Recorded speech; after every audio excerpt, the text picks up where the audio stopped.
This show is taking a turn for the. Oh.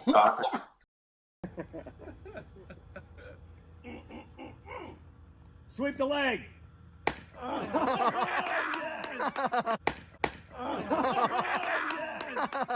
I can't believe you, Jared. You left that nonsense on from last week. Can you believe it? I got to suffer through another hand slap from Rafi. It's like he's gone but not forgotten. Actually, he'll never be forgotten. God, I'd like him back here right now.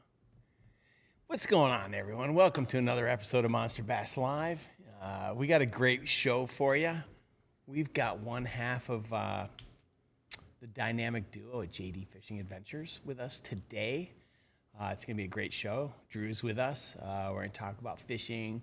We might talk about swim baits if he lets us. I don't know. We'll find out what he's throwing this time of year. And we'll open up the hotline so you guys at home can call and ask about the box. As always, do me a favor. Smash that like button. We got it. For every time you hit the like button, it tells Gramps that he's doing a great job. It's true. And you save me money because, like, if we don't get the right, a good number of likes, it's just another session on the couch with my therapist. And I live in the part of the world where therapy is really expensive. I don't know how much it is where you live. I can't afford it. I can either only afford like hats and T-shirts or therapy. So that's why I wear a Monster Bass every day. I got to spend all my money on therapy. No, I'm just kidding. Anyways, no, seriously, we got a great show for you today. As always, man in the chat this week is the best customer service on the planet, and we've got Bethany from the support team here. So make sure you guys are super nice to her. But if you got any questions, please reach out. I want to say thank you to our sponsor, Liquid Death, for keeping me hydrated, so that as I roll into my 60s, I will be fresh dressed like $1 million on the inside, all hydrated from my water. All right. Before we go any further, today's actually a big day, and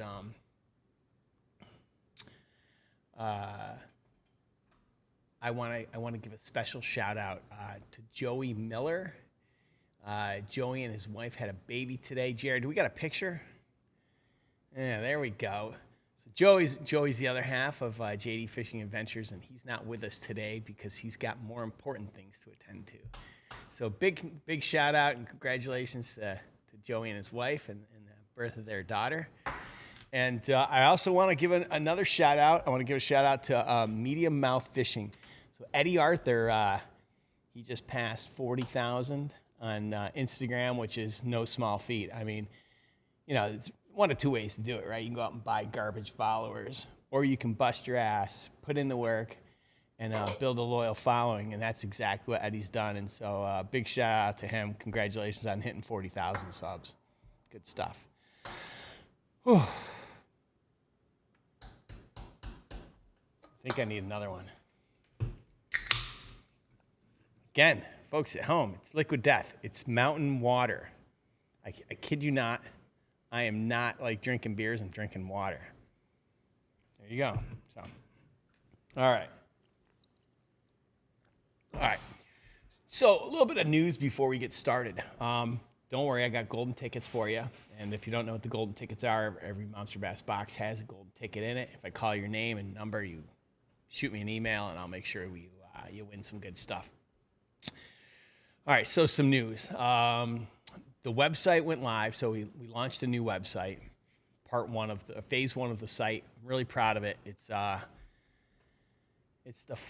when I built the first site when we launched the company, I built the first one in my spare bedroom, and it should have said powered by red wine and not powered by Shopify, because I drank a lot of red wine building it, and the design showed. Like, it was serviceable, but it was inconsistent because I was constantly, distracted building the website. That's what entrepreneurs do, right? And this time we used an agency, and I'm really proud of the design, the use of photography, and I'm really proud of what we've done so far. And phase 2's coming. We're going to have a team page so I can showcase all the fabulous people that are on our team.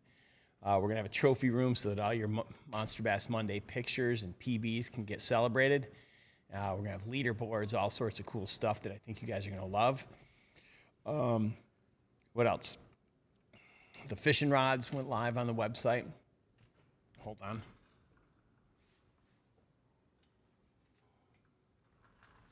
I was on Instagram earlier, and I brought down the place, knocking everything over with a pole. So if you haven't heard, the new Monster Bass rods are live on the website, available for pre-order.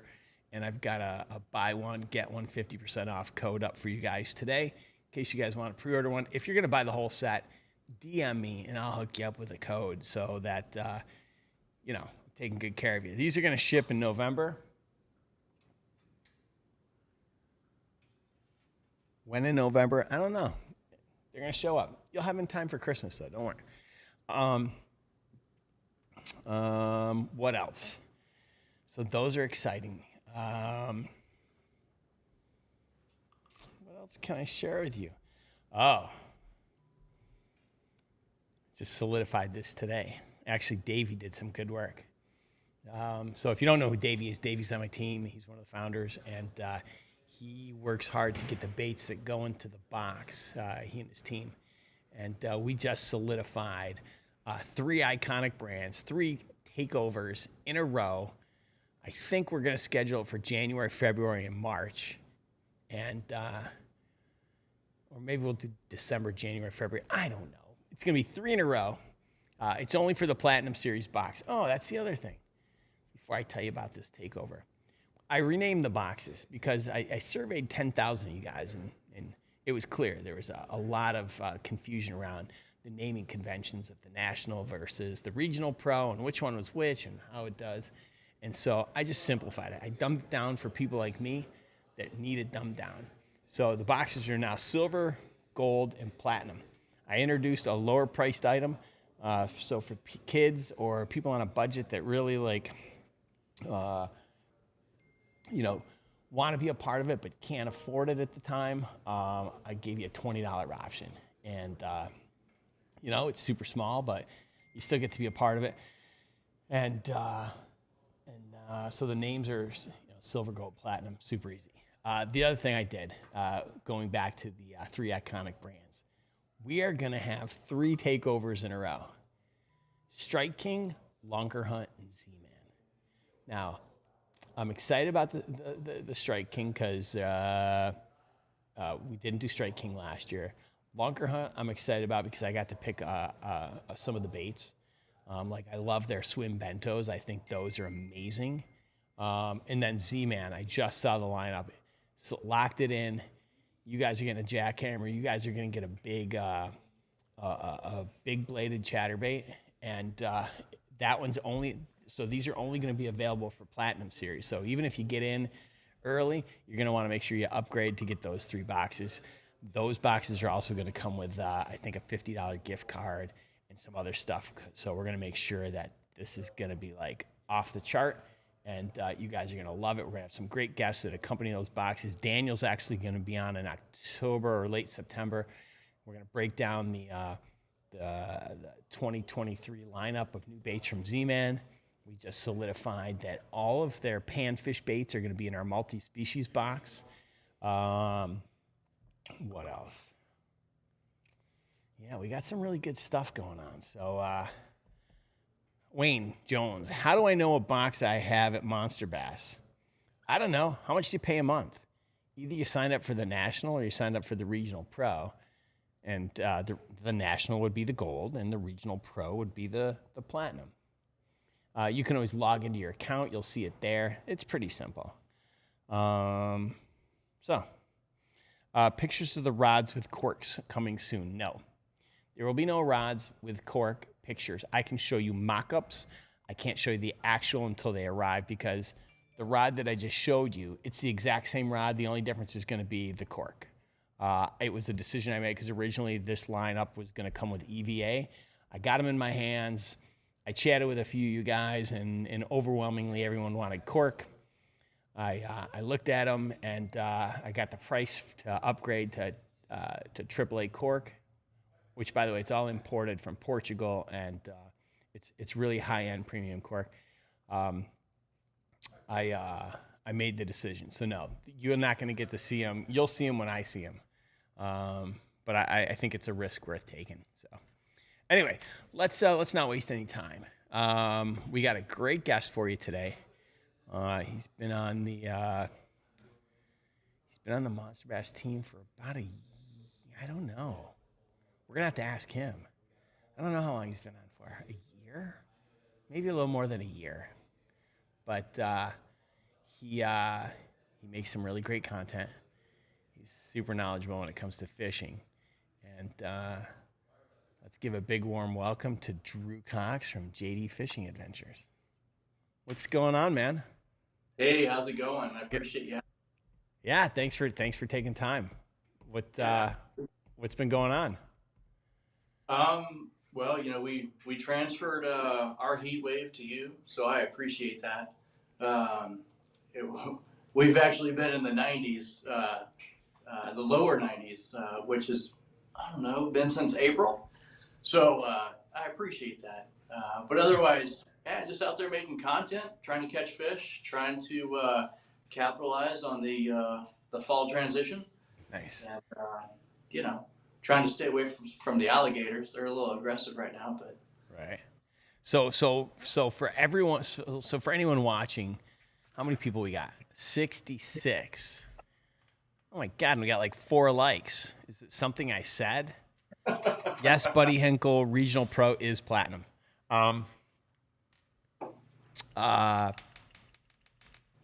So for those that have, never seen your channel and don't know much about you, why don't you tell them like where you're from and a little bit about the channel and what type of content you guys like to make? Yeah, sure. So, our channel comprises of myself and Joey Miller.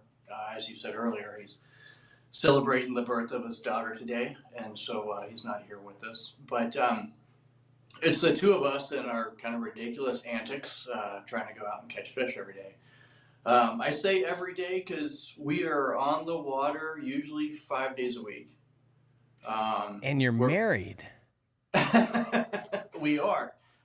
So we both have really, really supporting spouses that support what we do and believe what we do. And and so it's funny if you look back at the some pop culture references of The Odd Couple from the early 80s, late 70s. There's a 17-year age difference between the two of us. And and so there are quite a bit of phrases, disagreements, just whatever it may be that always comes up in our content. I'm sure. So it's hilarious, but I didn't think it was all that funny when we walked into a gas station to get water because we're about to die of heat stroke, and the lady was like, "Oh, is your dad gonna pay for this?" But so it's the two of us on the channel. Sometimes there's pictures of both of us. Sometimes it's singular. We typically fish together at least once or twice a week. But then there's 3 or 4 times a week where we're just out on our own at different locations. So we're able to provide a variety. And what we like to do in the Monday through Friday is typically try to provide that content that is available to somebody that can get off work and maybe go hit the water for an hour or two. And so we typically try to focus on, urban fishing, ponds, lakes, streams, something close to most people's homes. And that we can provide quick tips to, especially when you're looking at urban pressurized locations. And then, of course, on the weekends is where, we'll end up going a little bit further. It might be a 3-hour drive one way for us to get to a location and then, a little bit more of a destination shot for the weekend trips. Nice. And are you guys primarily fishing from kayaks, boats, bank? What are we doing? All three. So, we both have pedal drive kayaks. We recently upgraded his kayak to a GPS integrated trolling motor that has spot lock on it, and we both have graphs and whatnot. We've got a 16-foot John boat with electronics on it and whatnot to fish here in my location, because I'm lucky enough that I live on a private 130-acre lake. Stop it. Wait a minute. Where do you live? South Fork? No. Yeah, you're part of the Ewing clan. Right, absolutely. So you have a 136-acre private lake. Yeah, and it's stocked, isn't it? It is stocked. Yeah. Actually sit on the committee, and we help make decisions on how it should be managed at best. So do you guys stock that thing every year? Every year, absolutely. Oh my God! What's the biggest bass ever caught out of it?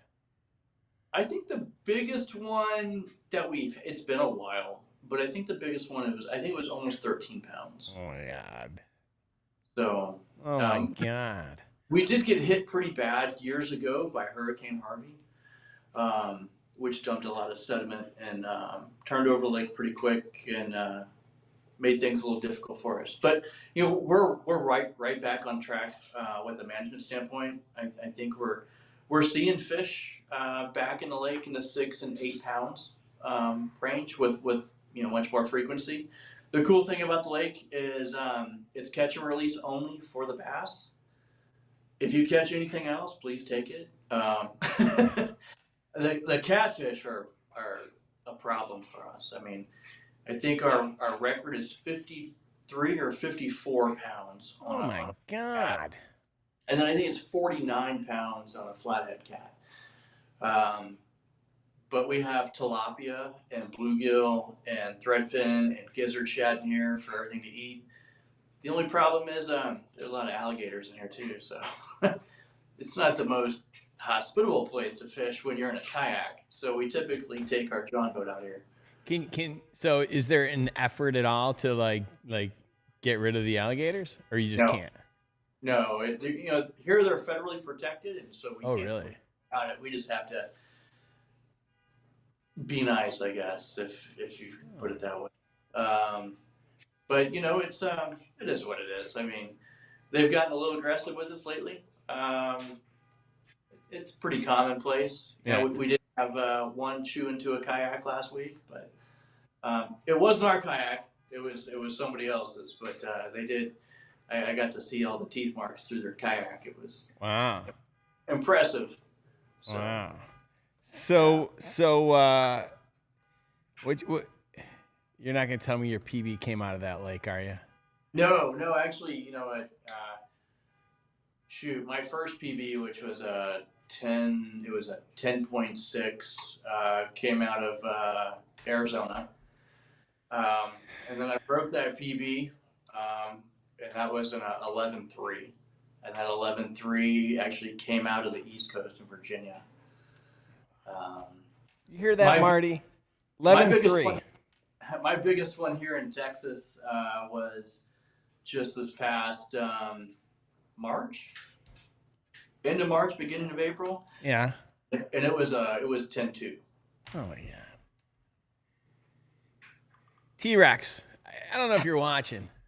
I need you to go get in the wagon, stop at the grocery store, get some snacks and some cold beverages, and pick me up. We're heading down to Texas, and we're going to catch some double-digit pigs because I'm tired of sitting around being the guy running a bass fishing company, and I'm still at a 5.1. And then I always have to qualify it, but it's a smallmouth. Yeah. This is ridiculous. We've got some smallmouth here, but the smallmouth bass we have here are few and far between. So, but that's also the other great thing about doing what we do. I get the opportunity all year long to travel quite a bit. So I was able to go up to Washington State last July. My PB smallmouth up there last July, which was just over 5.5 pounds. And then, but been able to hit 43 countries in the last 10 years. in 46 states. 43 countries? Yeah. Yeah. All right. What do you work for? The CIA? No. You undercover? Yeah. I work for my wife, the boss lady. She. Is she hiring? Because I'm looking for a job too that I can travel to 43 countries. Yeah, I got to tell you what though, pretty busy schedule, and you got to be creative, especially like we did a trip to Central Africa. We usually hit Central Africa at least once a year, but you got to be really creative on what gear you bring, and I don't know. I know you understand the difficulties of just shipping a single rod. Yeah. And the cost of that. We got our travel rod cases, and sometimes they wanted $150. Crazy. And total flights between here, it was from here to Cape Town and then up to Zimbabwe and back. It was a total of 10 different aircraft. When they hit you for $75 to $150 a leg, you start to think of how many rods you could have bought. Right. Now, why Central Africa? So my wife's parents, they own and operate six businesses throughout Central African countries. Oh. And one of my bucket list fish to catch was a Goliath tigerfish. Sure. And the biggest tigerfish out of 3 trips so far that I've caught was like 2 feet long, which is I stole some fish's baby. Yeah, so, yeah. But there's a lot of other interesting fish there to catch. But there's a lot of sights to see, and we've had some interesting trips. We had a hippo try to attack us on one trip, and that was interesting. The only way we could get away from the hippo was with a 9.9 horsepower Johnson outboard. So we were ripping. Sure. And that fat hippo was gaining. So. We got a question in the chat from Jason Sullins. He wants to know what your thoughts are on 6-gill rods. Are you familiar with them? I am familiar with them. I want to say that they did change over from the blanks that they were using. So my past experience with them is not going to be what they are today. So Sure. I can tell you in the past what they did offer was something decent and yet affordable at the same time. But a lot of people made a lot of change ups in the last 2 years with logistic and supply chain issues. Sure. So you saw some rods get better when they changed vendors on who they were using for blanks, and you saw some get worse. So unfortunately, I wouldn't be able to give you a solid answer. Well, there you go. So, folks, it's I want to give Drew the attention he deserves as the guest today. So if you've got a question, I'll do my best to monitor the chat, but please, the hotline's going to be open. Actually, it is open. So you can feel free to call in, and we're talking fishing with Drew from JD Fishing Adventures. And Drew, if you had one bait to throw for the rest of your life. Oh, man. It'd be a swim bait. Ooh, that's music to Brendan's ears. Brendan, I think Brendan's on here only to talk about swim baits, and it'd be a swim bait. Okay. It would be a 3-piece swim bait, low float, slightly suspending, extra slow sink, maybe somewhere in there. I mean, it would. In actuality, the size that has sometimes been the most effective for me is sometimes really not accepted in the swim bait world because it's only 4.5 inches long. But if they catch fish, then who cares? I mean, it's funny. We throw some of these swim baits. One of my go-to swim baits every single day that I'm on the water. The first thing I'm typically throwing, unless something changed the day before that makes me not want to throw it, is usually a depth 250. You know, and you're talking about a 10-inch swim bait that Jesus. weighs, depending if you have an old one, new one, if excuse me, if you've upgraded, if you've done any changes. Do you have one of those around there? Yeah, actually I do. Folks, he's about to show you what my PB looks like. So hold on a second. He's throwing baits that are as big as my PB. This is embarrassing. I need to go to Whole Foods after this and just go get something and just hold it up and have Jared take a picture of me so I can show everyone my new PB. So let's see here. Yeah, Jared, watch this. Jared doesn't fish. Well, I mean, he fishes like the ocean, but not bass fishing. So this is going to be new for him. Wait till you see the size of this bastard. I mean, so this is yeah. the depth 250. You know. And what do they cost? You know, this is a newer one. The newer series, this runs maybe depending on the color and how much in demand they were, or if you can get it, whatever it may be. 100, let's say $110 to $150. He ties on $110 swim bait, throws it in the water. Now, if that thing gets stuck on some kind of structure, you going in the water, or because you've been to 43 countries, you're not going in the water? No, absolutely, I'm going in. So, but to give you a little bit of size comparison, there's a jackhammer. Yeah. Oh my God. But the point is, like, that depth 250 is usually my go-to, or somewhere in that realm, an 8 to a 9-inch Clyde bait. A lot of times that's what I typically will immediately go to. But the more that it becomes popularized in the fishing industry, and the more people that throw it, the more the baits become affordable, because there's a huge market for used ones.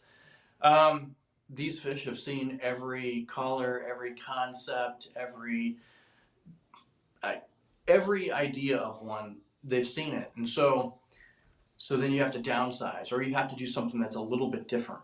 And so I downsize, and a lot of times you downsize to maybe it looks like a 5-inch bluegill, and it just absolutely gets smashed. Yeah. So you'll find big fish with that depth 250, because they'll come in and follow on it, but they won't bite it. Yeah. But then you throw in a 4 or 5-inch bluegill, and then they just smoke it.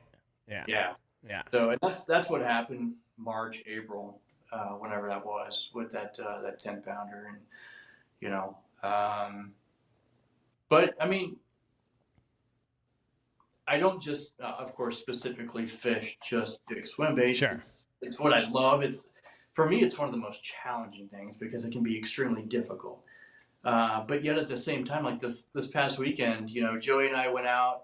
We had some intentions in doing a really good video, talking about the fall transition, where the bass are really going to be focused on pushing shad up into the shallows or in the flats, and you want to mimic that bait. And then what we ended up doing was tying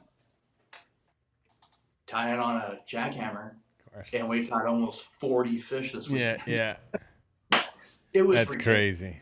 It's crazy. We burned through 4 batteries. We went through 3 or 4 SD cards. I did 46 photographs before 2 o'clock, and I was just like, we're done. All right, let me ask you a couple questions here from the chat. What kind of what length rod? Like, what kind of rods setup are you rigging that on? The depth 250? Yeah. So the depth 250, I rigged that on a Daiwa 8-foot heavy fast. And I go back and forth between a Daiwa 8-foot heavy and actually a medium heavy with a moderate tip, depending on the aggression of the fish. I find that the more parabolic bend you have in the rod, with maybe a moderate tip and not so fast, when you're using a big swim bait with treble hooks, they usually stay penned a little bit better. The closer you get to the shoreline with a really stiff rod, like a pool stick, you get those big head shakes and they'll come off, unfortunately. So, in the past in swim baiting, it was always an 8-foot, 7/8, 7/10. It was a massive rod, and it was a heavy, extra heavy with a fast tip, and trial by fire. Yeah. We learn a lot through the industry, of course, and you learn a lot by mistakes. And Sure. I wish I could get rid of some of the pool sticks I have. You find out that those rods that have the better parabolic bend, for the most part, with treble hook baits, keep them penned a lot longer. You lose a lot less fish. So yeah. What Donkey Boys wants to know what's your go-to rig on tough days? Go-to rig on a tough day. If it's going to be a swim bait, I'm actually going to be going either to a Gantarel or a Gantarel Junior and a ghost gill pattern, because it's really, really natural. And you can twitch that and make it do a 180-degree turn. So if it's being followed by a fish and you just give it that twitch or a crank of the reel handle, the bait will actually turn in 180 and then they get eaten head first. If I'm looking at traditional fishing gear, I typically actually will start out with a jig, or if I'm hoping that it's going to be, if I have maybe the slightest incline of maybe it's going to be a morning or an evening topwater bite, I will absolutely throw a topwater bait out there immediately for at least an hour in the first morning and an hour in the evening, because somewhere in the water column is the most aggressive fish.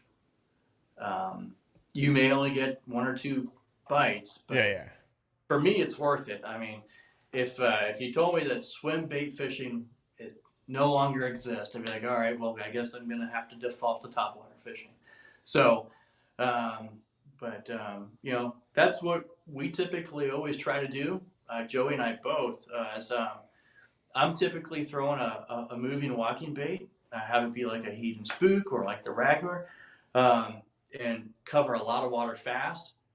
On the flip side, Joey likes topwater just as much as I do, but he likes to throw a frog. And so he's covering the deep cover, the lily pads, the vegetation, and I run the grass lines, stuff like that. And so when we're fishing together, usually the first 45 minutes, we know if there's a topwater bite or not. And then we immediately switch up, and you're looking at then switching over to a T-rig or a jig. So for us. Okay. What, I see someone in chat asking about golden tickets. Let's call the first 2 golden tickets. Jared, you ready? I got to wake Jared up. Hold on. Jared. You ready?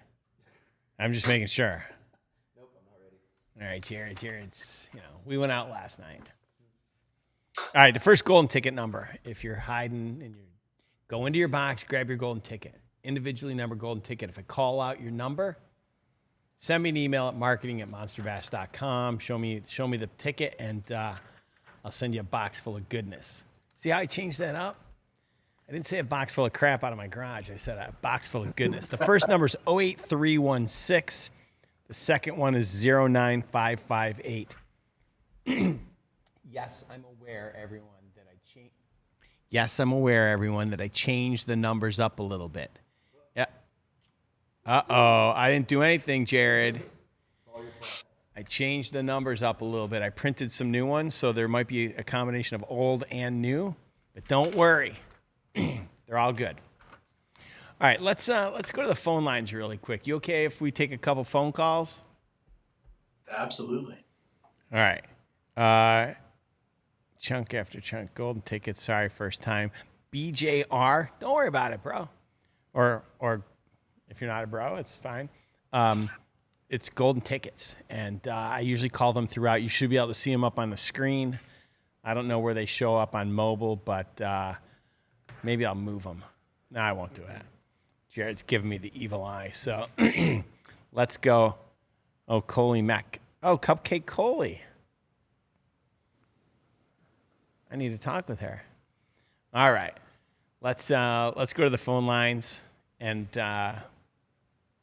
First time listener. No, I'm just kidding. What's going on, T-Rex?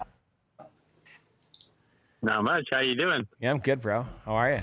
How was your Labor Day? Good. Yeah. Oh, I had a great weekend, man. I waited for you to show up, and I never did find you, but I did limit it on dove 4 days in a row. I heard the dove is a little gamey. It seems to be that it's dove season across the entire country. Is that true? Yeah, pretty much. No, I still get an orange juice. It pulls a bunch of the gamey out of it, and I spice it up really good, wrap it in bacon, and throw it in the smoker. So you're good. Now, you had me at bacon, so I mean, yeah, you can't go wrong with bacon. You throw a piece of bacon in the water on a hook, and the bass will come after it. Of course. So, yeah. Drew, how you doing? I don't want to leave you out over there, buddy. I'm doing good, man. And I gotta say, Good. I love dove wrapped in bacon. I mean, you had me at bacon, but at the same time, you had me on the dove piece. Season's been good here. Yeah. Too. That's good. So yeah, I'm all about let's plan a trip, Rick. I'll come pick you up. We'll go to Texas. let's do it. We got to get like a mobile something. We need like a Sprinter van. And there actually, just so you know, there is actually a Monster Bass Sprinter van that I learned about. What? Yeah. And I didn't know about it. So there's a girl that works for my company. How do I do this without getting anyone in trouble? So there's somebody that I know, and they had some money to spend at the end of the year for tax purposes. And so I guess if you buy a vehicle that's a certain weight, you can write it off. And he's in the line of business where he'd know this. And they bought a Mercedes Sprinter van, and to keep it from he was going through a divorce, and to keep it off the books, it was actually being bought by evidently Uncle Rick. And so it got all tricked out with Monster Bass stuff. And I didn't know about it until I showed up at their house one time. The golf cart picked me up. I remember Rafi and I, we parked, and the golf cart picks me up, and I'm like, Rafi, I've never seen these Monster Bass stickers before. He goes, I don't know, I've never seen them either. And they're on the back of this golf cart. I'm like, this is so weird. And we go to her house, and it's beautiful. It's a sick. It's like Restoration Hardware threw up in the backyard. Wow.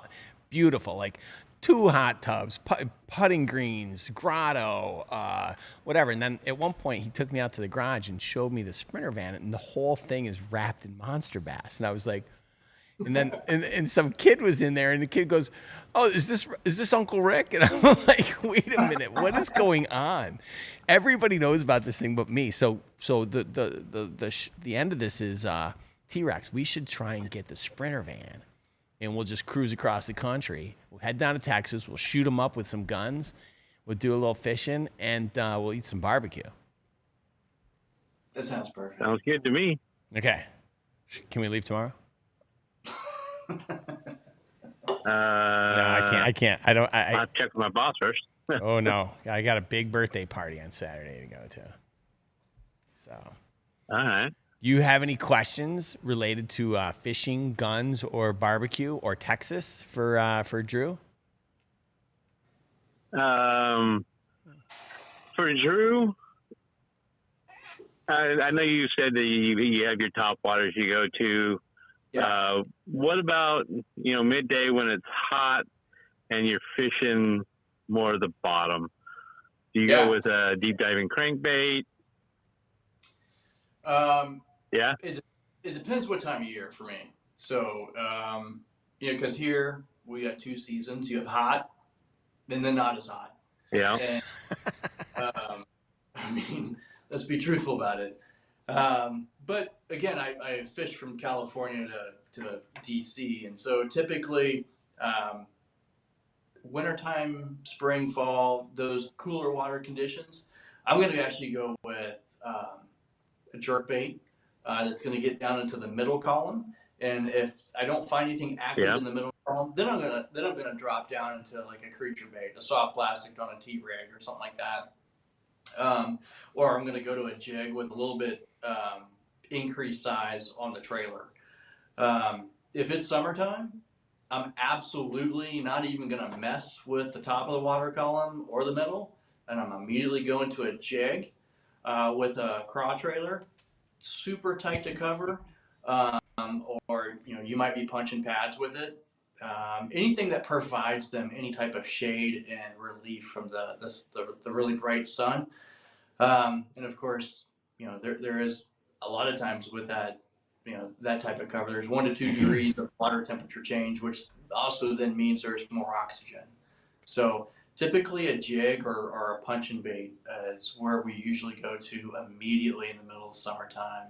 And if it doesn't do the trick, unfortunately for me, sometimes I have to default back to a 10-inch worm on a shaky head, or I really hate to say this, but a Carolina rig. And what's wrong with the Carolina rig? I hate it. I absolutely hate it. What do you hate about it? It's boring. Okay, fair enough. It's boring as hell, Huck.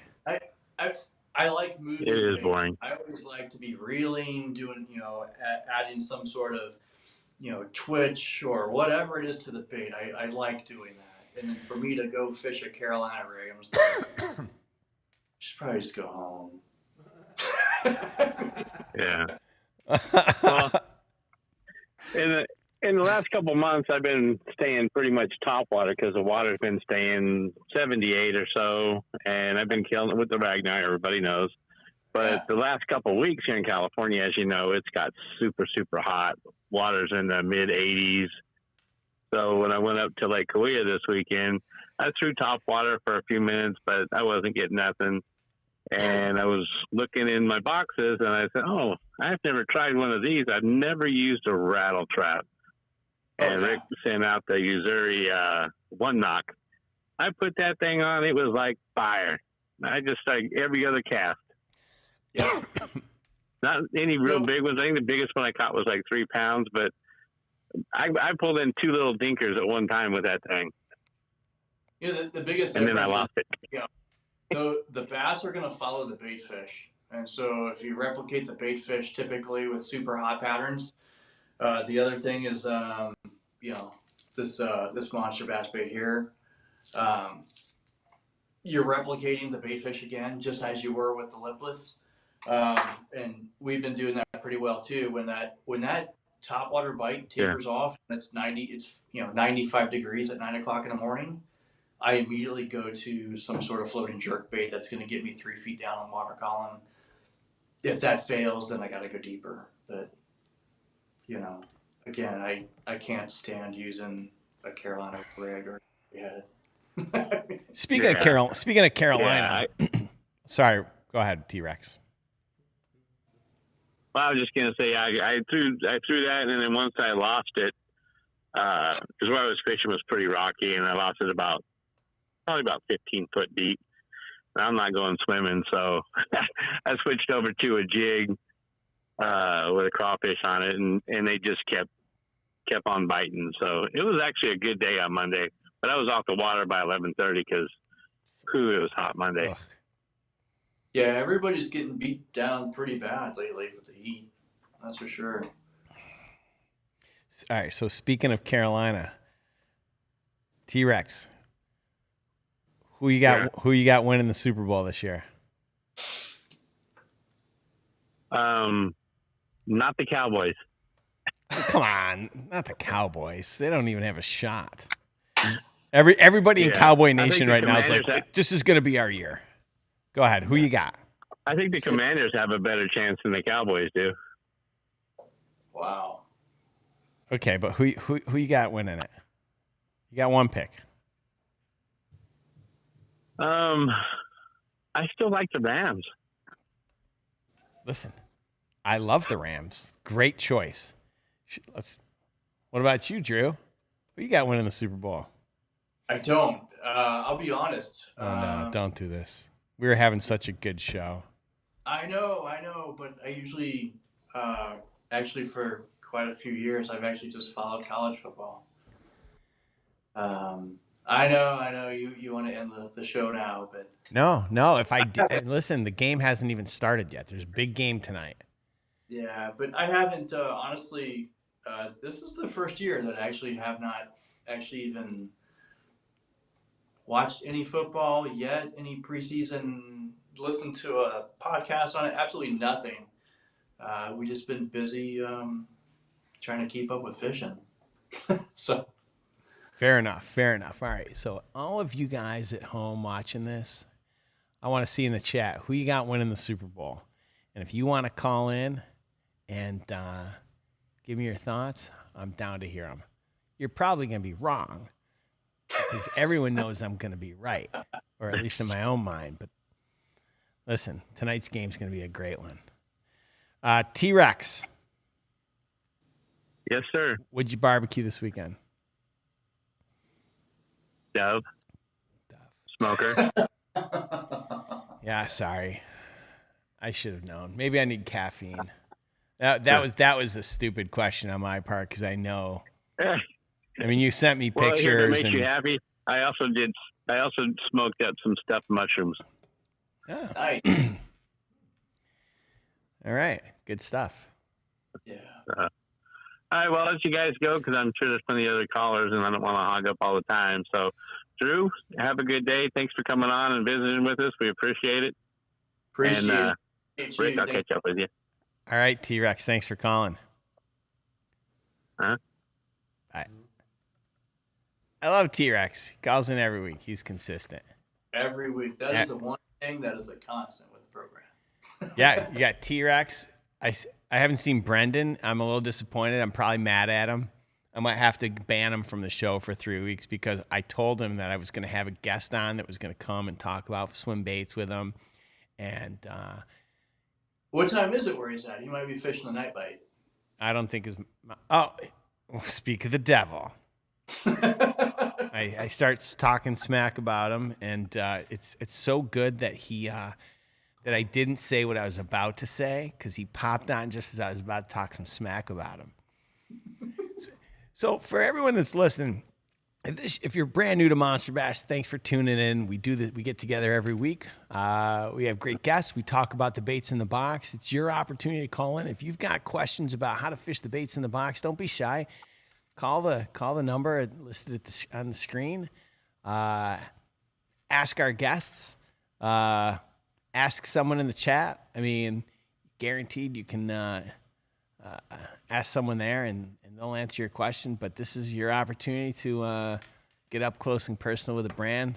I love you guys, and I'm really grateful that you support it. And we do this show for you guys. So let's take another call. He's called in quite a few times, too. This ought to be an interesting one because now I recognize the number. Go ahead, caller. Hello there, Rick. You know I'm calling in just a few feet away from the SoFi Stadium. It is officially NFL kickoff night here in America. Football is back in town. Do you want to see some football? Woohoo! Let's get it on. Let's get it on. All right, guy. You know, I'm looking at a man you brought on today who says he likes big baits and he cannot lie. And the other brothers don't know why. When they bring those little bitty baits and put it in his face, he probably throws them away and says, nope, not today. Give me my debt. I'm telling you, my man, I know we need that 8-foot rod, Rick, so put it on the back burner, but let the guy know if it's going to cost him a little bit more to get that 8-foot rod sent to them. And you're going to have a Monster Bass big bait rod 8-footer that my man already gave you the specs on. Got to have a fast tip, got to have a good backbone, and you got to be able to whip an 8-ounce bait out without even thinking about it every single time. You know, since I announced the rods, all you've done is tell me I got to have an 8-foot rod, and every time I push back, and then we get a guest on today, and sure enough, it was like I could hear he was speaking, but it sounded like you telling me that his setup for the Depths 250 was an 8-foot rod, and I immediately wanted to like pull my hair out. And can't we just all get along and use a 7'11"? Like, is 1 inch gonna kill you? We can do that. We can do a 710. All right, great. I got a 7-Eleven. Mr. That's Gambit, Okay, I can work with a 7. Yeah, I can work with a 7-Eleven if I'm tossing a nice, 2-ounce, 3-ounce, 4-ounce bait. I can work with that. But certain big baits, you want to be able to toss a big jig with that big swim bait rod sometimes when you toss it into slop looking for a big bass. There's a technique of using big rods, and only the big rod knows when you put a big rod in your hand, sometimes you just get that feeling when you got that big rod in your hand, you know what you got to do with it. And that's what it's like when you put a big rod in your hand and say, all right, what I got to do with this big thing? go to the bathroom. Let me see here. I'm looking at the lineup. Hold on. Looking at the lineup. Why can't I find it? Where is it? 7'11". I know I've got one. I only have 9 rods in the lineup. This really shouldn't be this hard. Huh. Don't worry, I'm going to toss the biggest rod you got with the biggest baits I got. So, we got a good line of big baits. I'm in California. I haven't even put some of them up on the gram, some of the baits I picked up in the last couple of years. But there's some new baits I want to toss. I got a new rod to toss, the big bait with, but it would be cool to have a nice signature Monster Bass rod that I say, we came from Monster Bass. It's a big-ass rod for throwing big-ass baits. And Rick is putting it out. It's going to be a little extra money. Guys just got to get the big bait rod if they want to spend the money for the big bait bait. All right, so I got one here. And what do you guys want it to be? You want it to be a medium, fast, heavy? Is that what you said? So typically you're going to want medium heavy or heavy. And I would really prefer that you're looking at more of a Moderate? a moderate tip on it. That's just my opinion. Okay. So, well, we're going to find out because I do have one. And yeah, if you went with a 7-Eleven heavy moderate, you could really feel it would really take part of a lot of the baits that are on the market. I mean, you're not going to throw some of your bigger 14-inch, sure. 10.5-ounce baits, but I mean I can tell you that I have one bait that's 10.5 ounces, and it doesn't see the water very much. I mean, crazy. New products, new chemicals, better life through better chemistry. Nice. So baits get lighter and things get better. So Mr. Gambit here, do you have a question for Drew? Yes, sir. Do you have a question for Drew, or do you just want to tell him that the Rams are going to win the Super Bowl? Well, the Rams are going to be in it for sure, because they won and made it look good. LA loves a champion. When we got a champion, whether it be the Dodgers, the Lakers, or the Rams. Hold on. The Raiders, hold on, Mr. Gambit. We just love a championship in this town. Mr. Gambit, hold on. Listen. Okay. I may run Monster Bass, but I could have done a better job than Rob Pelinka. Anyone signing Russell Westbrook to the Lakers at $45 million a year is completely they're I'm sorry, but they're the biggest idiot on the planet. Remember, Rick, no. I know, I agree, but that was LeBron and AD and those guys telling him what he should do. He listened to them, but he knows it's a mistake. But that I'm going to tell you what really is going on. There's a budget that Spectrum gave them of about $3 billion. The money's there. What the Lakers have, they can spend stupid money. We spend stupid money in this town. This is a stupid money spending town. True. I don't care. You gotta have you need to know when to say no. And you need to go to LeBron and say, listen, bro, I'm sorry. This is a league where we have to stretch the court. We need to be able to drop bombs from 3. And this guy needs the ball in his hand, and I wouldn't let him shoot a free throw. So enough about the Rams, because I'm so mad at my Lakers. All right, go ahead. What was your question for Drew? We're talking about fishing. I know. All right. I got you. We're talking about fishing. Let's get back. Drew, let's go ahead and ask. Okay, what is the smallest bait you throw? We know you like to throw in a big bait, but if you say, all right, I'm not getting a bite, what is my get bit bait that you put in the water? Says, all right, I got to see if some freaking fishes are here. I'm not looking at your forward-facing sonar. I'm looking down. I need to throw certain baits in this area to see if anything's there to bite it. What are you tossing in that area? For me, it's a robo-worm. It's an oxblood-like red flake. I know I'll get a bite if I throw a robo-worm somewhere in there. If a fish is there in California, he's going to eat it. Now, in your world, what do you throw and says, all right, let me see what the hell is in this area. If they're not biting this, they're not biting that. What do you throw in that area? If it's a hard bait, the smallest hard bait I'm throwing is usually a Jackal Gantarelle Jr. I've caught everything on that from a literally an 8-inch bass to one that was over 10 pounds. The bait gets big. It has amazing action. If we're talking soft plastics, yeah.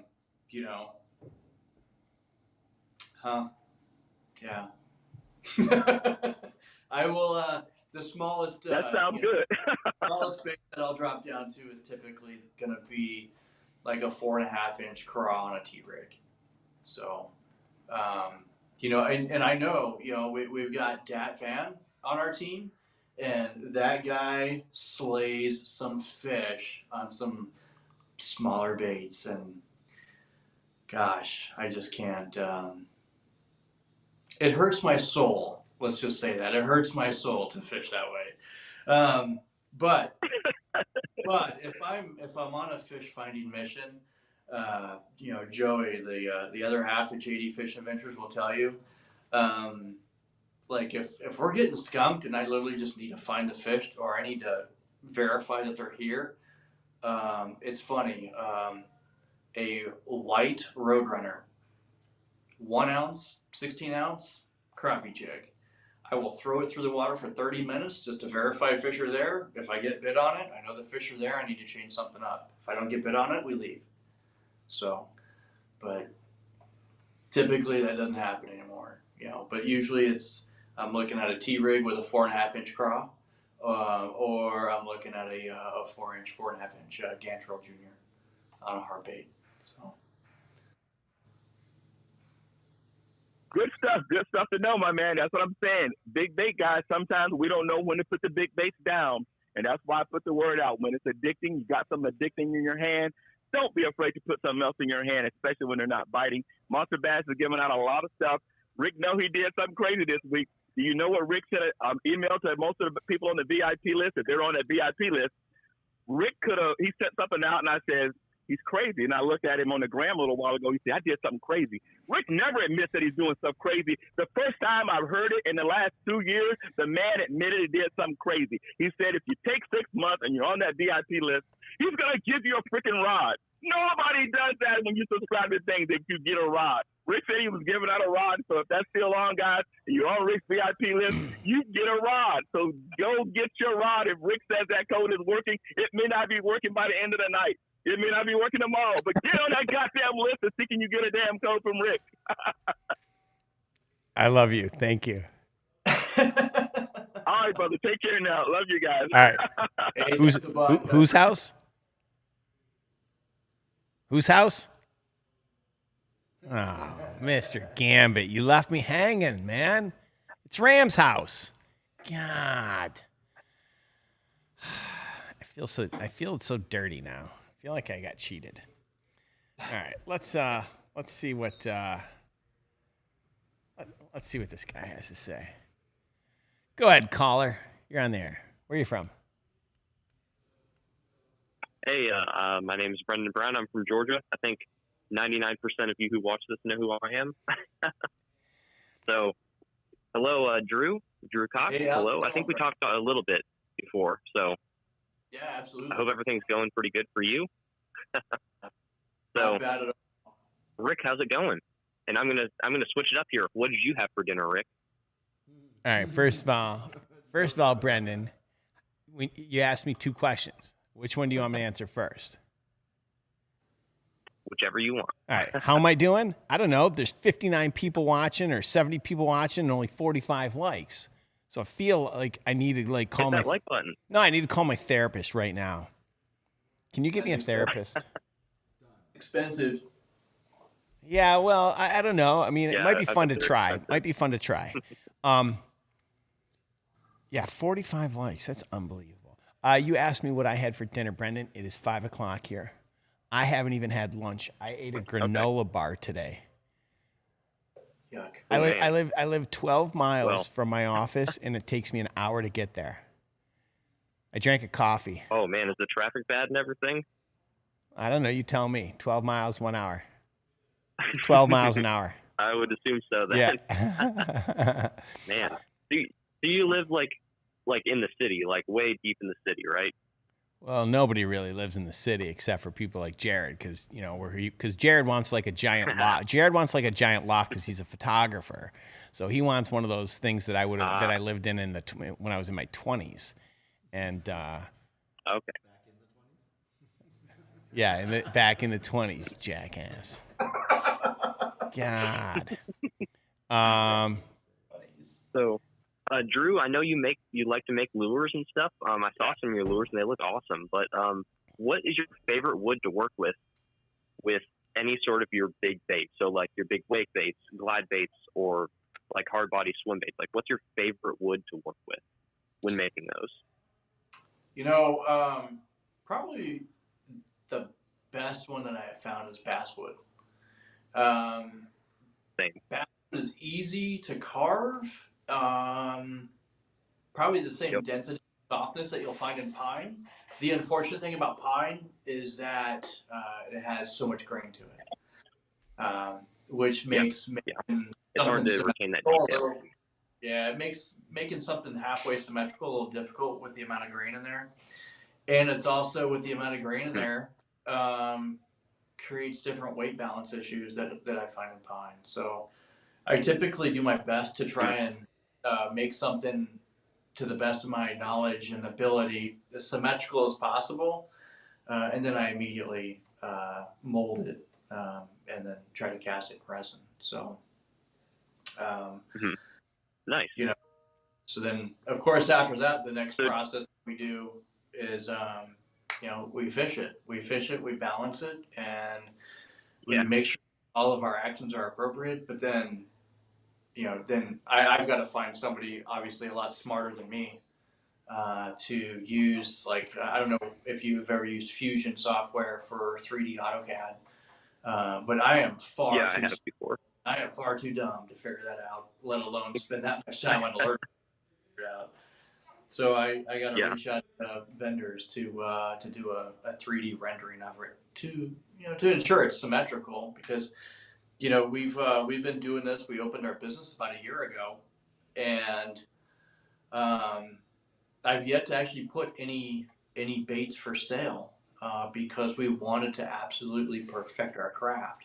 Have it be the big swim baits that we do or the soft plastics. We absolutely want to perfect our recipes for the soft plastics using plastisol and colorants, and of course getting our mixes right with your glass beads and the appropriate resin. So it's been a challenge, but really I think basswood has been the best, but it's not cheap. You buy a piece of basswood and it's literally only 12 inches long, and it's I don't know, I think they cut it down to a 3x3, and it's $19. I mean, yeah, it's expensive. It is. It really is expensive, especially after you spend about 20, 30 hours carving a bait, and then you realize it sucks at like hour 27. So, looks like we lost Rick. Oh, he's back. Jared screwed it up. I mean, but Brendan, what have you for like the best pricing? Yeah. What have you go ahead.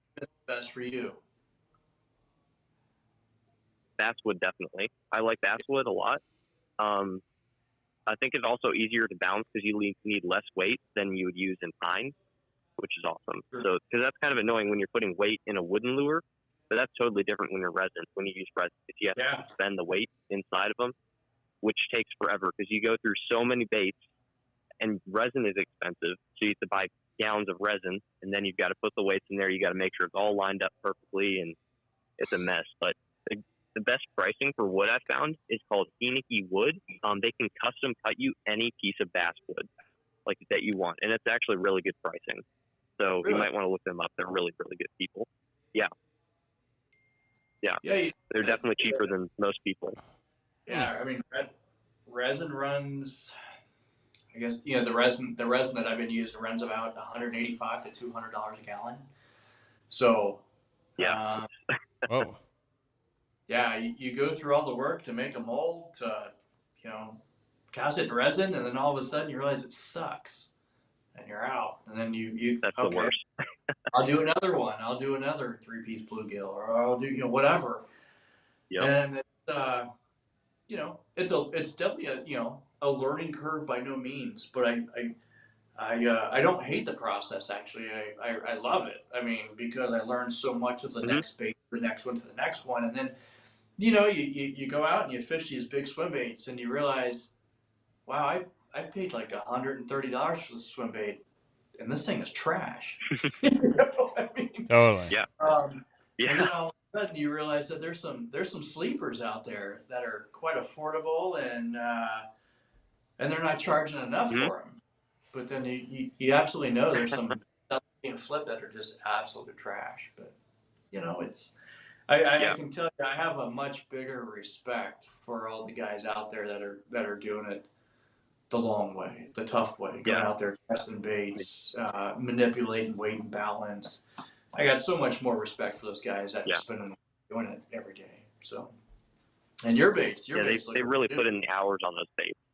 Yeah, absolutely.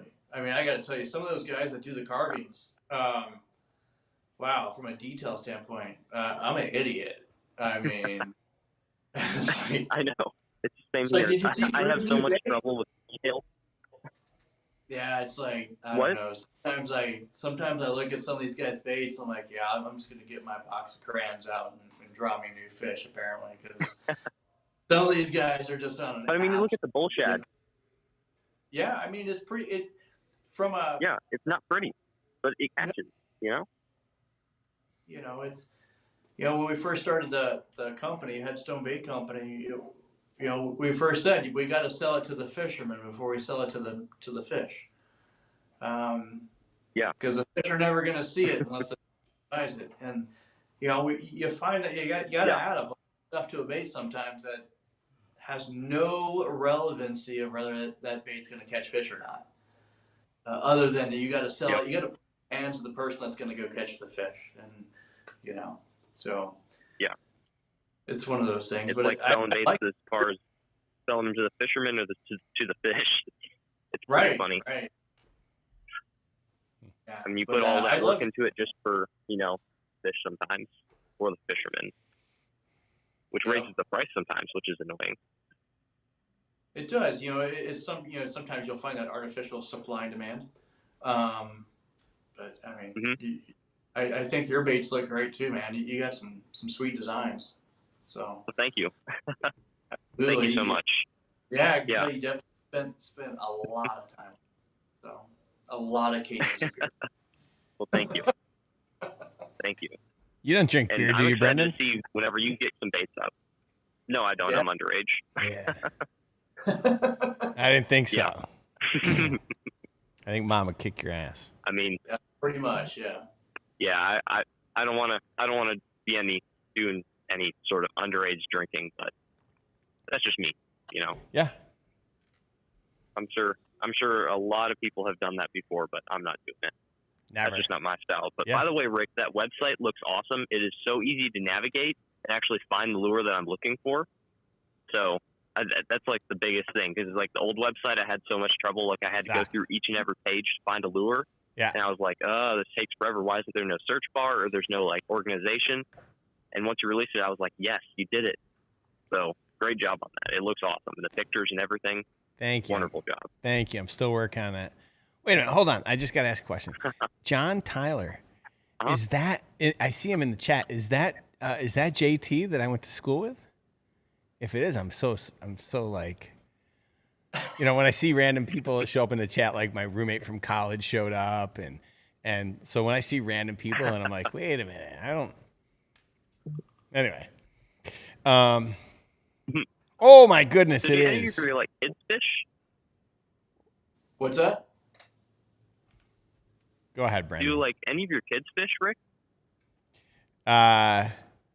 No. So Really?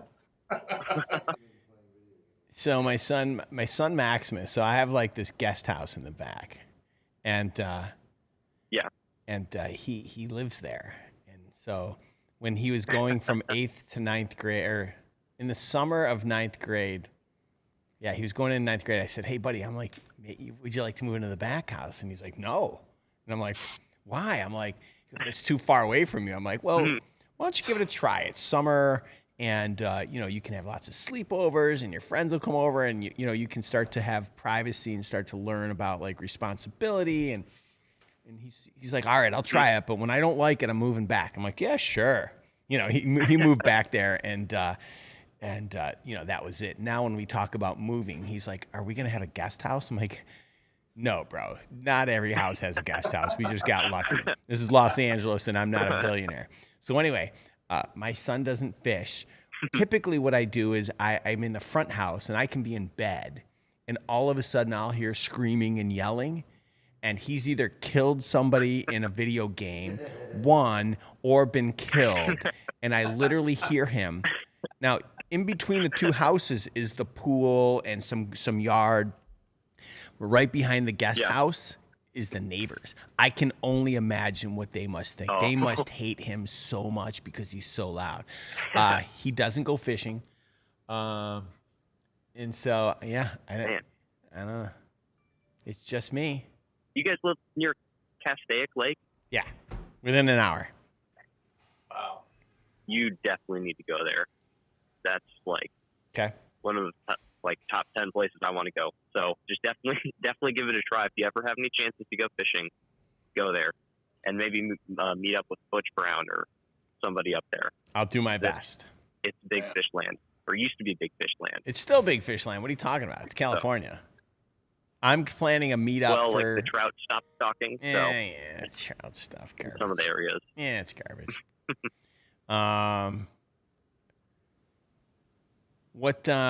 Brendan, what did you have for dinner tonight?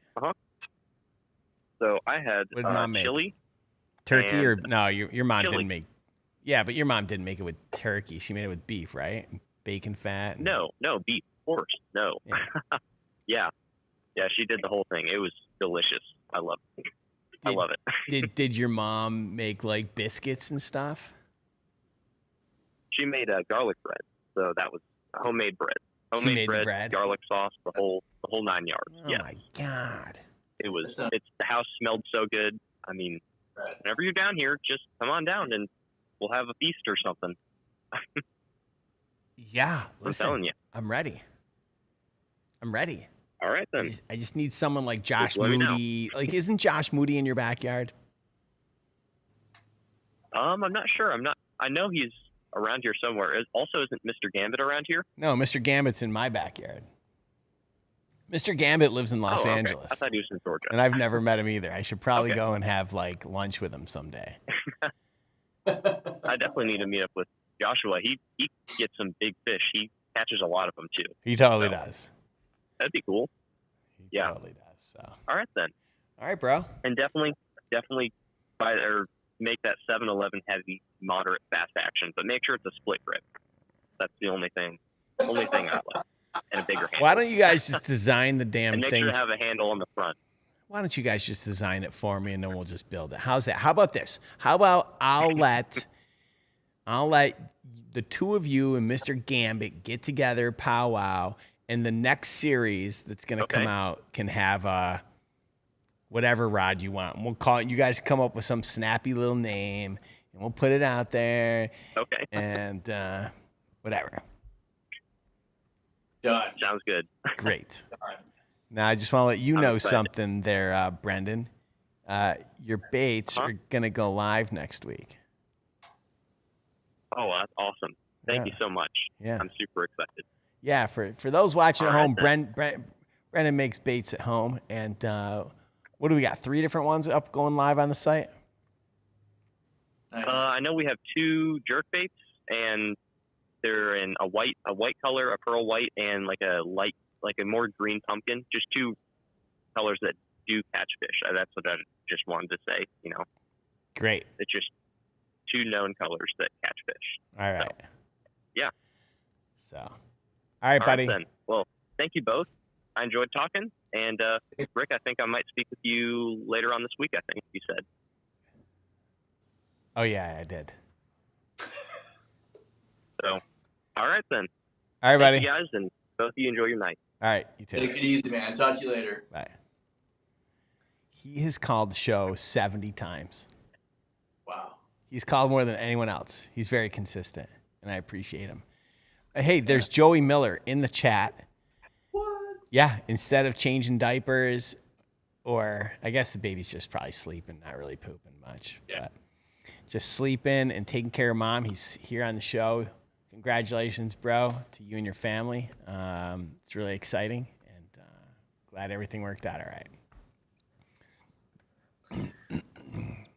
Yeah, it looks like I will be fishing solo for a while, but it's expected. Yeah. Expected. But yeah, Right. I am glad that they brought a healthy girl into this world, and he is really pumped, really happy. So that's really cool. Right on. You do you have time for 2 quick calls? Yeah. All right, Absolutely. we got 2 more calls. We're gonna go to. He probably can't tell us where he is because he's got classified clearance and CIA, FBI. We don't really know, but he and I both share classified G14 clearance. So, what's going on, Marty? What's going on, guys? How you doing? Doing great. Doing good. How are you? Wonderful.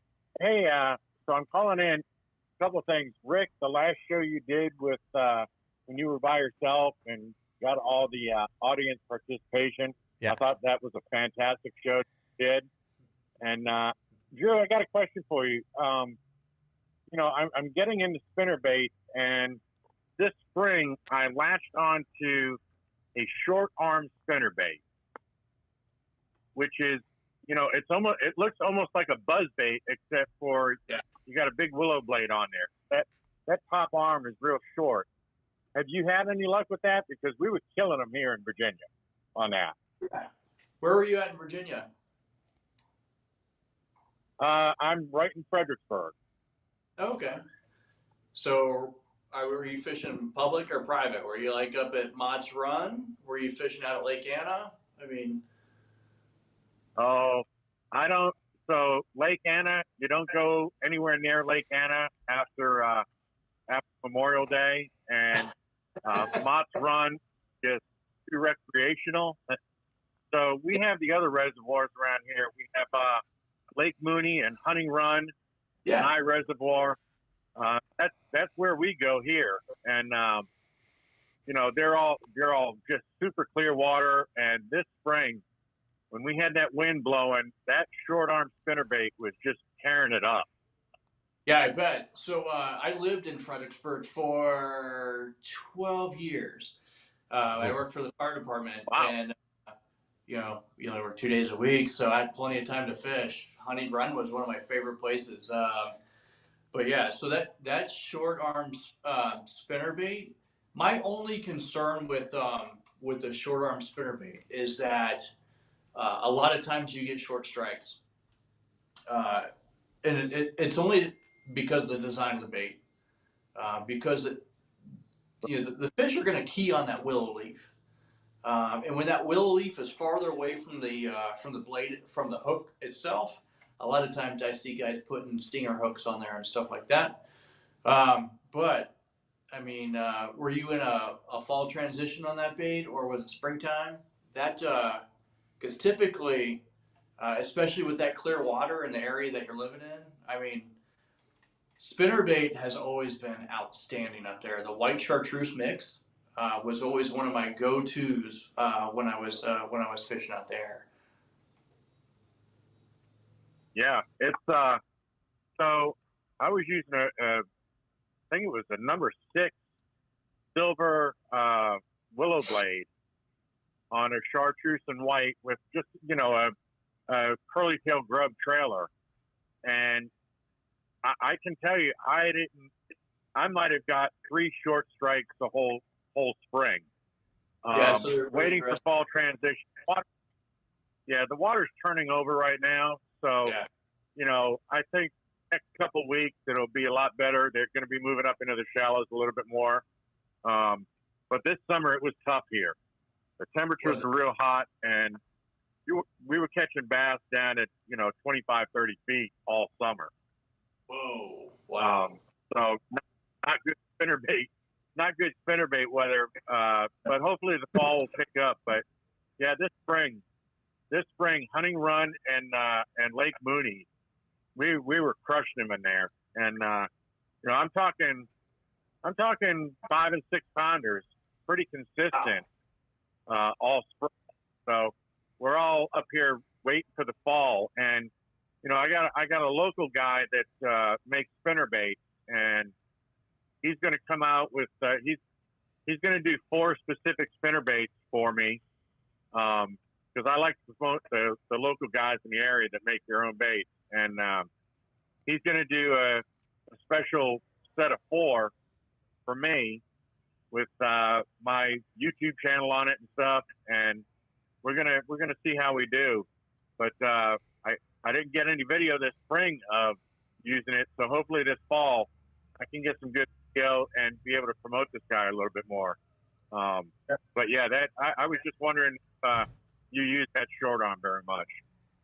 I do use it, but I only use it when they're really aggressive. And so typically you find the bass are going to be most aggressive during the transitions, having to be spring and fall. In addition, because I don't like to use a stinger hook, because I don't like having the opportunity of deep hooking a fish. So I only use that when the fish are in transition. And I would tell you what, if the largemouth at Hunting Run were on that, which it sounds like they were, I'd probably go down to, what's that, half mile from there, down to the Rappahannock River, and see how the smallmouth are hitting it at the same time. Yeah, I fish Rappahannock above Fredericksburg, going up towards I walk in and go up towards the 95 bridge, and work my way up there for the smallmouth. I've always had good luck up there. Catching the smallies. Yeah, it's always been so good. I'm glad you're familiar with the area. Yeah, it's always been one of my favorite areas to fish. Unfortunately, I haven't been able to go back in a few years and fish that. But man, I miss smallmouth fishing. That's for sure. It's pretty good. Oh yeah, yep. It's real good if you go up to the confluence there of the Rapidan and the Rappahannock. Oh yeah, right there in Culpeper County. Oh. Yep. Real good up there. Yeah. All right. Well, listen, I don't want to take up any more of your time. I know you got another caller on the line, Rick. So, hey, thanks a lot. Appreciate everything you guys do. Keep it up. Appreciate you, Marty. All right. Thanks, guys. You got it. Bye. All right. That was Marty the Party. One day I'm going to meet him. All right, we got our last caller. I already know where he lives, so it's easy. All right. Well, I don't know. He did work for the FBI, so he's probably hidden somewhere. Let's take our last caller of the day. Go ahead, caller. Where are you from? Just had to call in and support my fellow Texans. Tell me more. Drew, how are you, man? Jeremy. How's it going? I really just want to call and extend an invite for now that you're down to fishing solo. If you want to come up here to Dallas and fish Lake Louisville with me, man, you got a spot on my boat anytime you want. Oh man, Louisville. You say that, and it's like everybody just like cringes. You know, like hard pass. The bad thing about Louisville is when we were up at Louisville, between Joey and I, we caught almost 30 fish, but not a single largemouth bass. I mean, it was a struggle. It was, yeah. It was good coming in last place. We liked it a lot. Not. But Yeah, the next tournament we do here will not be at Lake Louisville. We'll probably head east to Fork or somewhere like that. I would like to take that a step further and say that we will never fish Lake Louisville again. I make this promise publicly to everybody right now. Monster Bass will never fish Lake Louisville again. I don't care if they tell me that there's going to be 5,000 boats. Not fishing it. Hey, I actually had a buddy in town last weekend from New Jersey, and I took him out to Lake Louisville just because we were limited on time. And we started throwing a shaky head on main lake points, and the first 2 hours didn't get a single bite. And I said, well, let's go fish some of the riprap and crank it. And we turned the corner, couple of casts in, lands about a 4.5 pounder, and ended up catching 9 more within the hour. And that one little stretch of an hour would have by far won that tournament we were fishing. man,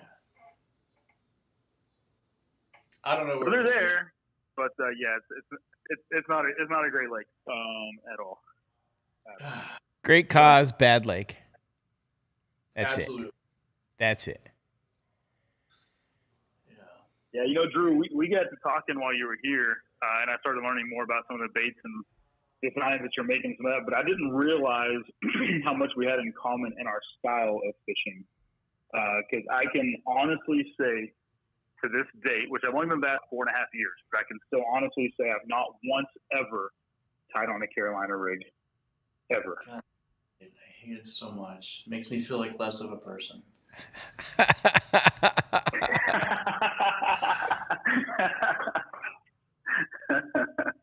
I mean, You know, but Rick, I do have the Monster Bass Carolina rigging kit in my boat, just for when the time comes up. I'm ready to jump. You know, it's there. I'm ready. Right. Not like I have that at the same. I have that too in my box, and I was fighting to use it one day. Joey was on the boat with me. We're out here. I'm like, I'm not doing it. I'm not doing it. And he's like, dude, just throw it. And then he literally like tied it on, and like within 5 or 6 minutes, he'd already caught 2 fish. He was like, you gotta tie it on. You gotta tie it on. I'm like, I'm not doing it. I'm just gonna try this jig, and I hate that bait. And then he's like, okay. And then he wrapped it around a stump, broke off. He's like, were you gonna use that? I'm like, well, of course I'm not gonna use it. He ties it on. He lands 3 more fish in the next half hour. I'm still at a 0, and it was my fault. It was my fault. It is effective. I just don't like doing it. I mean, but I lost out that day. I had to eat. Well, it's like the it's the same way with like a drop shot or a Ned rig. I look. I know they're effective. I know they catch fish, but it's just not. I'm just not going to do it. You know, Rick, I know you're making a couple of spinning rods. I have 2, and they do actually have reels on them, but they literally sit on my wall in my garage, and they never make it to my boat unless my wife or my kids are fishing with me. Other than that, I don't even take them on the boat. I get it. I think the EWG Ned heads that Monster Bass made, I think they are legit. Love the colors, etc. And I do actually have them on the tackle wall in the garage. So there's promise there. I do look at them, but they haven't made it to the boat yet either. Are you going to take out the shaky heads that I'm making? Oh. Yeah, I'm anxious to see them. I could hold them up. I've seen the mock-up. Oh, did I show you? Yeah, let's see it. Let me see if I can find it here. No, I've only seen the rendering, but would love to see. More if you got more. Okay, so it's funny. This is how it. So I don't know if you guys can see that. So, you know, I get the drawings, then I take the pen and I'm like, no, you got to start. It's got to be I got to cut it right there, and then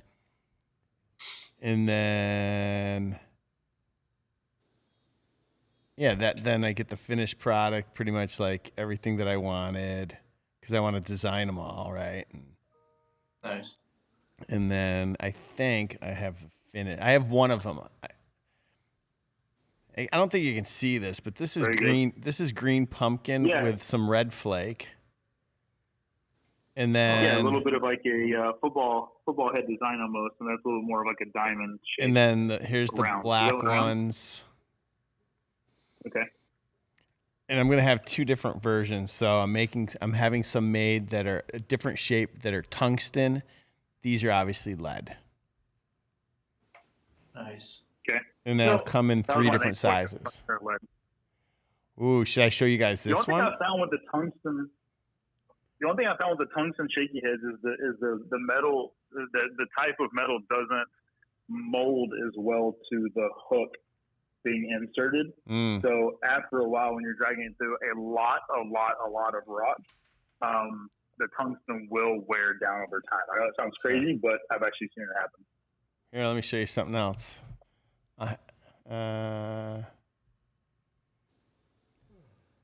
So that one's coming. It's a flat-sided. Wow. And hold on. Nice. So nice. What size will that be? Like a 2.5, somewhere in there? I don't know. But what they're doing is on the bottom. So on the bottom part, let me see if I can. So on the bottom part, just below like the line, the bottom part is going to be grooved similar to like the Yozuri topwater. Oh, wow. Okay. They're making both, and then they're gonna throw both and see how that changes the action on it. Oh, interesting. Yeah. Yeah. Right. Because it definitely makes a difference on the pencil. Yeah, I think flat-sided cranks in general, personally, I think they catch more fish. I think there's a more realistic movement that a flat-sided crank gives you versus a normal square bore or a normal crankbait. Now, obviously, there's time and place to throw each of them. But if you told me, hey, pick one, I would go with the flat-sided over a normal crankbait for any application. I just think they swim truer to a bait fish. I think the fish relate to the vibration much more better on that flat-sided than say a square bow. Nice. And then I'm changing up all the eyes and the packaging. Yeah, there's a whole bunch of stuff coming. Anyway. Jeremy. I can't believe it was him. I didn't know that was you. That's exciting. Some shaky heads, some flat-sided cranks. I like it. Yeah, they got I could show you spinner baits. I could show you new square bill. I could show you. We talked about this, Drew. I want to make frogs. I can't find anyone to make me a good frog. Yeah, so I've reached out to another vendor that does mass production of plastisol baits here in the U.S. And so they said they may have somebody within their network that's stateside. But otherwise, the only other notable place I know is Costa Rica. I'm down with Costa Rica. I'll go visit them next month. Actually, that's a big part of their program is actually a site visit. And then I'll tell you what, we get off this, I'll obtain the email and I'll send you the guys' contact info. Yeah, for sure. So it's actually a really good program. Let me know if you need me to go to Costa Rica with you. Yeah, right? Yeah, likewise. Let's go. So it's a really good program there. They have such a great program. Strike King moved a lot of their production over there. Yeah. So, but and not only did Strike King, but River to Sea did it. And actually, a lot of people did. Yeah, River to Sea was the ones I think that actually started the program. So. Actually, there's quite a few down there. Are there quite a few now? Yeah. Yeah, actually, you know what some companies are doing? They have the blanks and the parts made in China, and they ship them all down to like Costa Rica, the Dominican. It's assembled or painted there, and because it's painted in Costa Rica, they don't have to pay excise tax, and they can say that it's made in China or made in Costa Rica as opposed to China. Interesting. In fact, there's some really well-known brands that you overpay for that they make the blanks in China and ship them to Japan. That doesn't surprise me. Yeah. Anyway. Interesting. So when you say frogs, what exactly do you mean? Hollow body frogs. Okay. Well, I didn't know if you meant like a solid plastic frog, or if you meant like a hollow body. No, hollow body. I've talked to. I think the biggest Go ahead. The biggest detail that I would tell you to design on a frog is the contour of the belly.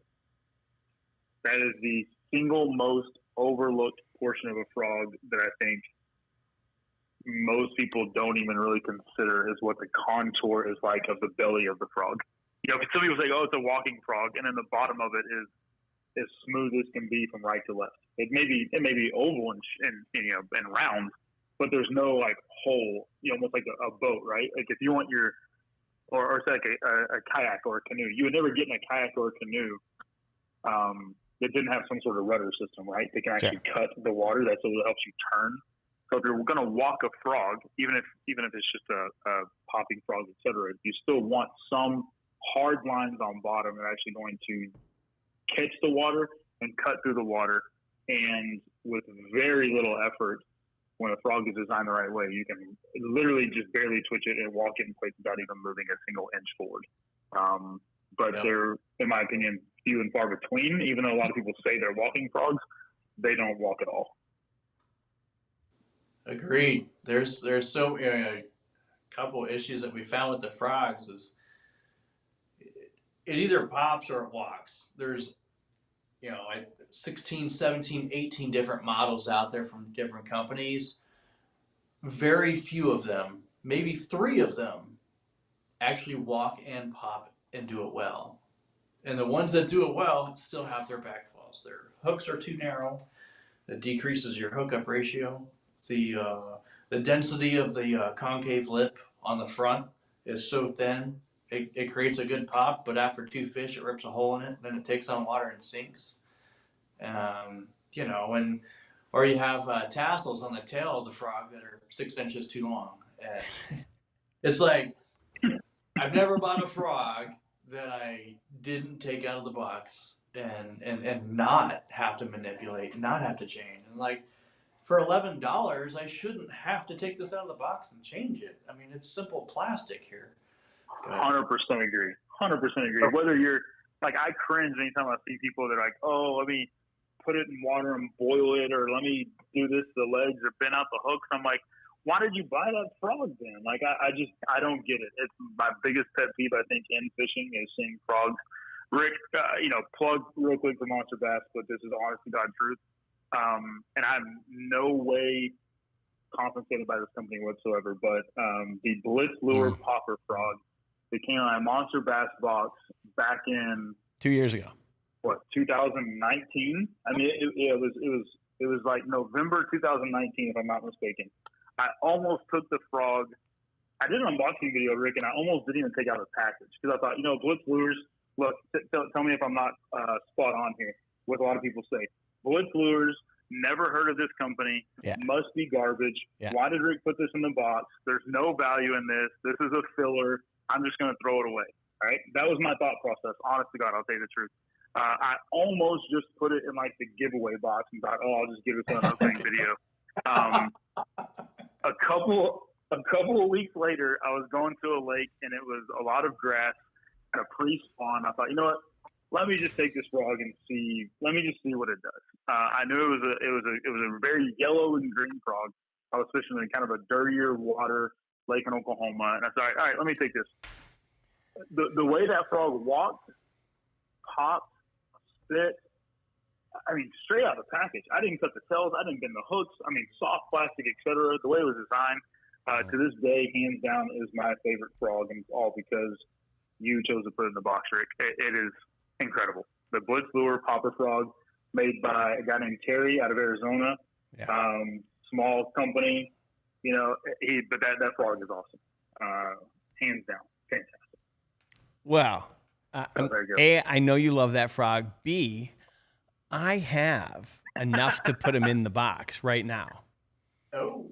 So I could put him in, like, I mean, I'd have to like change. I mean, December is like a holiday box anyway, but I could put him in the December box.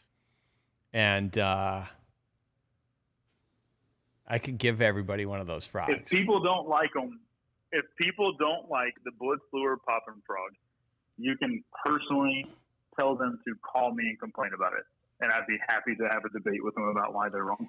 Yes. Well, and then just give them my address. If they don't like it, just send it here. Because we can catch fish on frogs all year in Texas. Sure. But don't you think that people are going to complain that it was in the box 2.5 years ago? No. If it's effective, it's effective.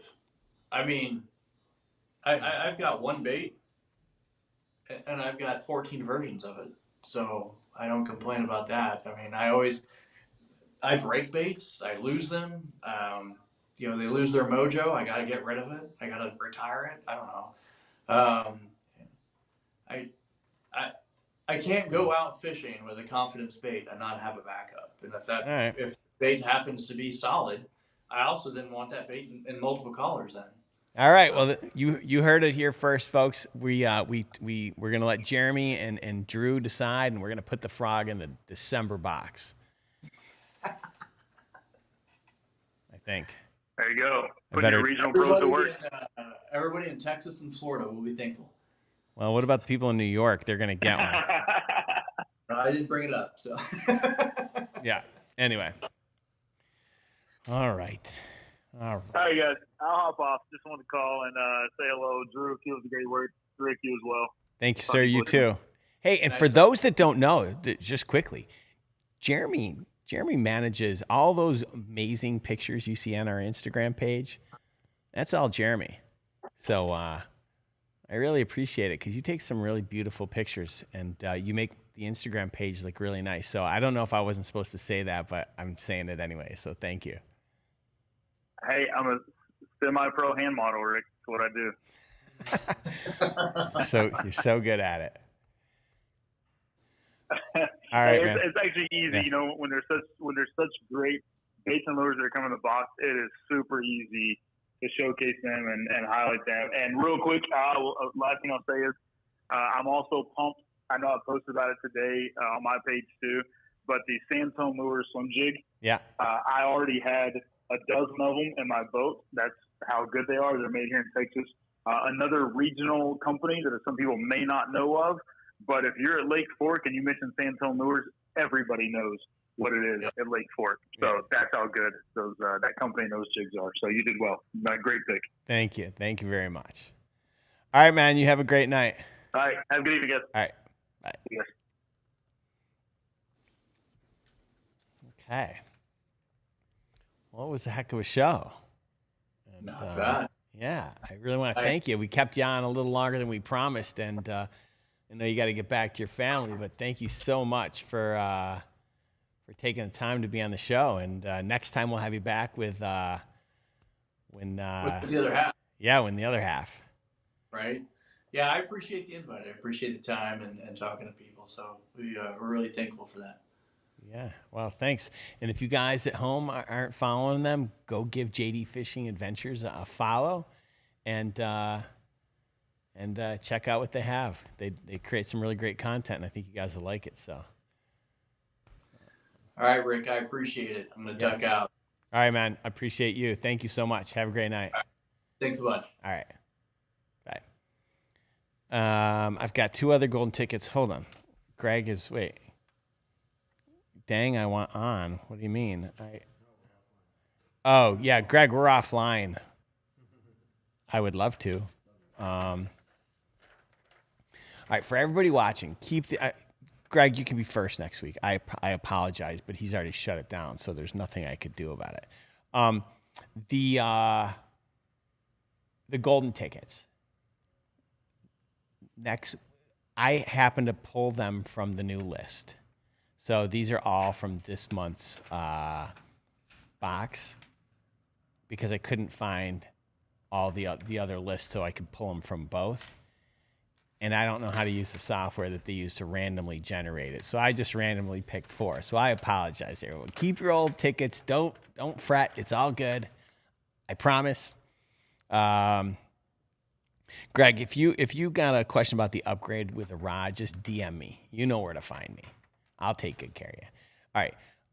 The golden ticket, 10179-08937. If you want, hit me up at marketing@monsterbass.com. Thank you guys so much for tuning in. Do me a favor, on your way out the door, hit the like button for me. We got a great show next week. Ty Berger is my guest next week. And if you don't know him, kind of like Drew tonight, he's one knowledgeable SOB. That guy, he knows his stuff. He's been on the tournament scene, and he's been on the show before, and always a good time. So make sure you tune in next week to see Ty Berger. Until next week, stay safe out on the water. I love you guys. Thanks for your support, and we'll see you soon.